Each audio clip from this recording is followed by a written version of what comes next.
May tawag ko sa'yo. Hirap Buhat King. Buhat King. Akala ko Yes. Hirap King. Pero siguro nga Buhat King kasi nga medyo ano talaga. Madugo. Doon ko rin naranasan yung pinupush ko talaga yung limits ko sa katawan ko. Na never ko naranasan. Simula 17 years old, nagbubuhat na ako, nag-gym na ako, naglalahat na ako. Pero ngayon ko lang naranasan yung point na, pupush ko talaga yung sarili ko. Kasi nga mas may ano na may buhay akong hawak.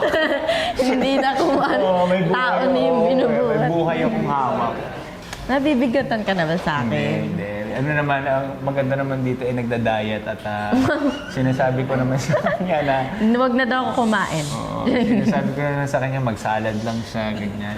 So, minsan pinapakiramdam ako, nag-ano ka, no? Nag-banana cake. Banana cake Ay, ka, no? O hindi. nag-chewy cookie ka, no? Hindi. So, doon ko nararamdaman. Pero kailangan niya. Or magaan naman talaga siya. Tsaka maganda naman sa kanya, natututunan niya na ngayon yung tulungan yung sarili. Tulungan ako. Dati kasi para talaga bubuhat ka.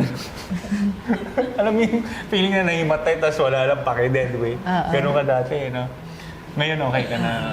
Parang hindi. Hindi siya. Pag pagod na siya, sige.